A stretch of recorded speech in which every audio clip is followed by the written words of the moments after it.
Hello and welcome to Master Your Mindset with your host, Isis Foster. This is the place to be for anyone who is on a personal development journey. I will be sharing with you my own mindset hacks and personal past experiences. Please subscribe and share if you enjoy what I'm about to share with you and you've taken value from it. You never know who may need to hear it. Happy Monday, girlies, and welcome back to Master Your Mindset. I am your host, Isis Foster, and if you haven't already, please make sure that you do hit that subscribe button so that you never miss an episode. This is going to be the final episode of 2023, and bringing this year to a close, I really want to take the time right now to reflect on everything that we have overcome this year and to look back to see how far we have actually come in ourselves. So starting this year and leaving 2022, I was in a completely different headspace to where I am right now. And there has been so much growth that has happened internally, which has allowed me to be my best, happiest, most authentic self. And I really do think when you go through hardships and when you are struggling mentally and also physically too, there are so many lessons that can be learned in those moments. You always grow more when you're having a hard time than when you're having a good time. So if you are going through a hard time right now, just remember that one, that hard time isn't going to last forever. And two, there are so many lessons that you can take away from what you're currently going through to make you into a stronger person. So let's rewind all the way back to the very beginning of this year. We'll go back to January where the year started. I was in Mexico having the best time of my life. But for the girlies who are new to this podcast and haven't been following on socials, then I'll give you a quick little update about where I was mentally. Because although through pictures and Instagram and TikTok, it looked like I was living this dream life. And honestly, the setting that we went to was stunning, but I was working a job which did not align with me at all. It was a job which I took because the pay was incredible. But going into that job, I realised very quickly that I had been falsely sold a dream of what that job entailed. The job was nothing like it said it would be on the description. The people that I was working with made me feel so anxious all the time. The setting was just really uncomfortable. And although I was spending New Year's in this beautiful location with my partner, all I had in the back of my head was the dread of coming back to that awful job. And as soon as the clock struck 12 and all the fireworks went off on the beach in Mexico, I knew in that moment that I needed to get out of that job as soon as possible. So as soon as I landed back in the UK, I wrote up that notice, handed it in, and I got out. I was very fortunate that I didn't actually have to work my notice period. And I was actually given another job the day after. I had no job lined up in the process of handing in that notice. But as soon as that went in, it was almost like the universe said, okay, we've got you. You're not going to struggle now. Here is a job. And I am still working part-time in that job now. And that's another thing that I want to elaborate on as well. I went from working a full-time job to now working a part-time job. And I feel like that was my gut saying you need to get out of that because full-time work isn't for you anymore. I'm so fortunate that I have got things like this, like the podcast, and I also have a coaching business too for those who have seen my socials. And this is your reminder that if something is telling you within your gut that it's not aligning with you, it's not right, it makes you feel uneasy, you're feeling anxious going to certain places, then those places are not for you. And as soon as you put yourself in the position to get out of those situations, something 10 times better will come along.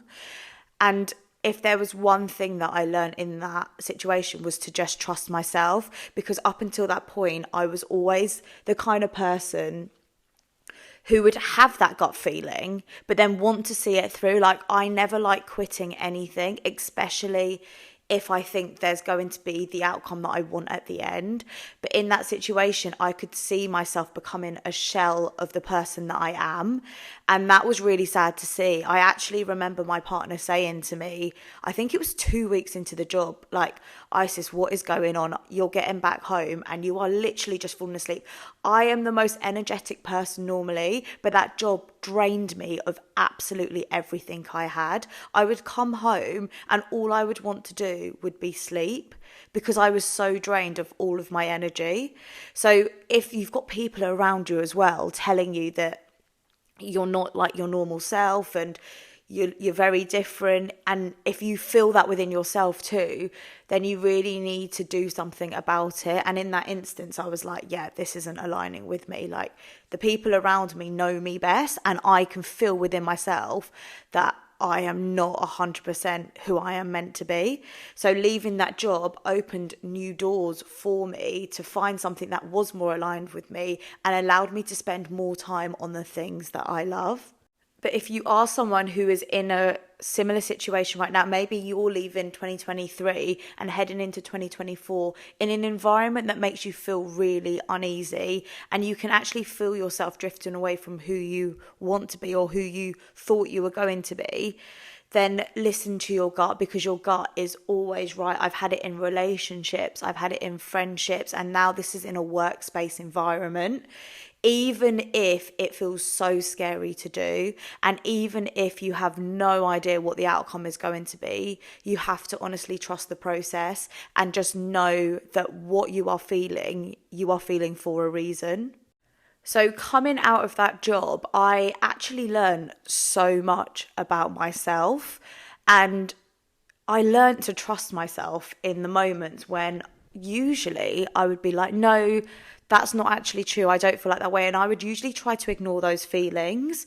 So coming out of that and going into February and March, I was probably in the worst and the best headspace at the same time, if that can even be possible. I'd left a job which was paying me a lot of money to then not have a job because I took a month's break in the process of buying a house, which is absolutely crazy. For anyone who knows the process of buying a house, you should never have a break in employment. But there I was doing that because I honestly didn't want to risk my mental health for anything at all. And the lesson that I learned through that was to obviously follow your gut, but also the hard times and the bad experience will strengthen you as a person. And I am so glad that I went through those hardships and those struggles and those moments when I felt so uncomfortable, because now I am super aware of things which don't align. So if you are someone who maybe you've been going through something similar for a little while now, and maybe you want to do something about it, but you're a bit frightened, or you're thinking, when will this ever end? I promise you, the moment you decide enough is enough and you put your foot down and you say, this is not serving me anymore, I have had enough, I'm getting out. When you reflect back on it, so it's been about 10 months now since that whole situation happened, I look back on that moment and I think, thank goodness, because that has made me grow so much. All those mornings and evenings when I was dreading going to work that day or going to work the next day, I look back and I think I'm actually glad that I felt that way, because now I know any other job which comes up or any other situation which comes into my life, if it makes me feel anything similar to how I felt then, I'm going to know straight away that it is not for me. So keep going. If you are somebody who's in a similar situation, keep going. The next lesson, which I learned around probably between March and the beginning of July, was so important, and it's one which I think is the most valuable thing. If you're going to take anything away from this podcast, please let it be this lesson. And it's, you are not in competition with anybody else. No matter how much you think you are, I promise you, you are not. There is no one out there who can do what you do exactly how you do it. And the beauty of that is that we are all so different. Even if you are within the same industry as someone, you have the same name as them, you are producing similar work, I promise the way that customers and people viewing your work will interpret that will be completely different. And this lesson can literally be applied to absolutely any area of your life, because you are not in competition with anybody else, whether that be in the gym, whether that be on social media, whether that be in a friendship group or a workplace. The only thing that you should ever be in competition with is yourself and your ego and your procrastination and your self-awareness, because all of those things make you as a person. And once you learn to conquer your ego, your procrastination and your self-awareness, you will realize the whole time wasn't about anyone else. It wasn't about competing with Jackie down the road or Tom next door or whoever it is. It's all about competing with who you were in the past. And if I say this to my clients all the time, if you can just become that 1% better each day, by the time you get to the end of the year, you will be 3 times the person you were at the start of it. So that's my quick maths. 365 times 1. That's basically 365 times better than you were at the beginning of the year. So if I've got any mathematicians on this, please do correct me if that is wrong. But that is my quick girl maths trying to work that out. If you have started this year and you weren't in a particular good place, or if you were in a really good place, but maybe because you scroll on social media and you're looking at every Tom, Dick and Harry and seeing what they're doing, that has brought you back, then this is your reminder to limit your time on social media. And I am so guilty of this. There will be days where I'm like, I need to do X, Y, and Z. And then before long, I will be scrolling for hours and hours and hours. And then it gets to the end of the day, I'm like, what have I actually done today? And that is me being completely honest, because as humans, those social media apps are designed for our brains to want to continue to scroll. So if you are falling into that trap, maybe set a limit on your phone, like a screen time limit, or maybe set a timer if that's quicker for you to do. And just say, look, after 10 minutes, scroll needs to stop and I need to start working if you work online. But just remember that there is nobody out there that can do exactly what you do, exactly how you do it. They say you can give 2 people the same recipe, can't you? But you can never make the same sauce. Like the product that they will create will taste different because it's made by 2 different people in 2 different ways.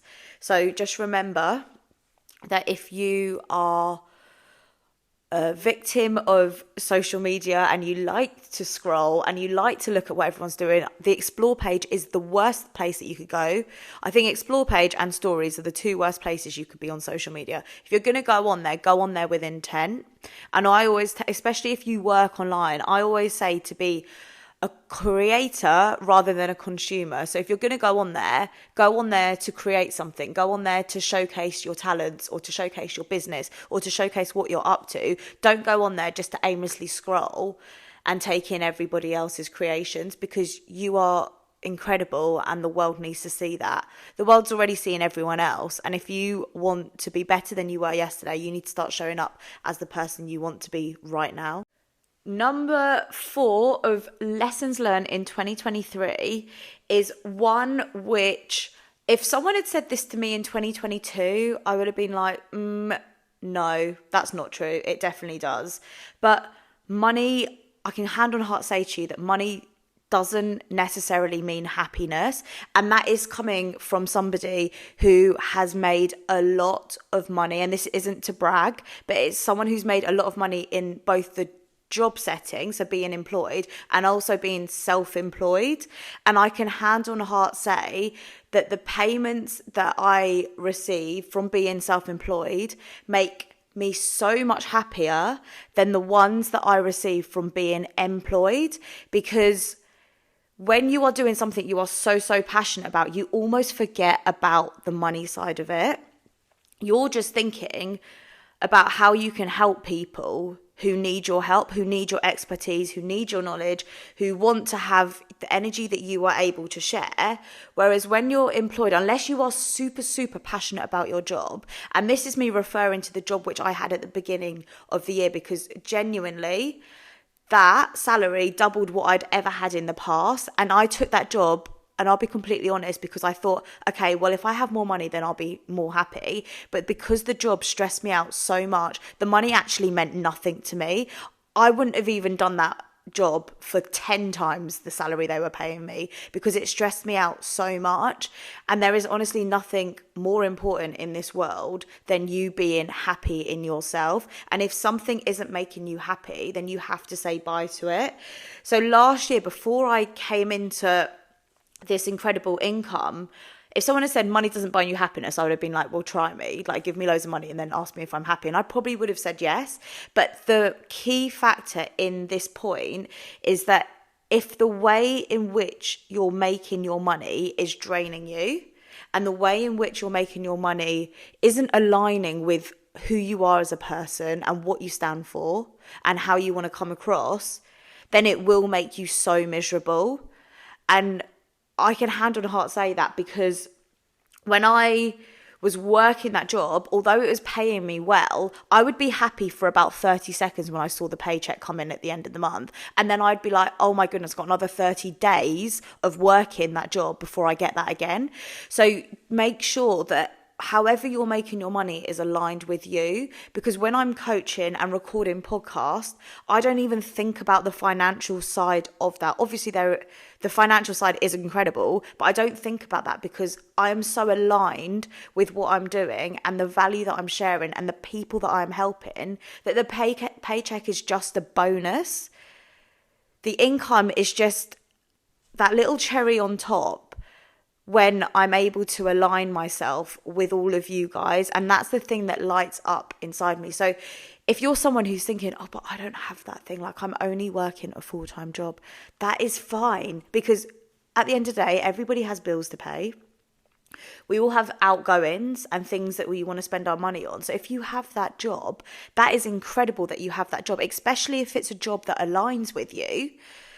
If you are a business owner, you will understand what I mean by having something alongside that job which brings you in an income as well. And then eventually they will outbalance each other, and you will be able to do the thing that you are completely passionate about. And I speak to a lot of people, especially people in the corporate world, who do like their jobs, but they know that isn't going to be the forever. And the flexibility that you get within certain jobs, you really should be using to find the thing that you are passionate about so that you can do the thing you're passionate about full time. Now let's talk about the company that we keep, because 2023 was the year that my inner circle got so much smaller, but so much stronger. And I think growing up, I was always that person, especially at school and at university, who wanted to be liked by everyone. And to be honest, I was quite popular. There wasn't really any bad blood between myself and anyone that I knew.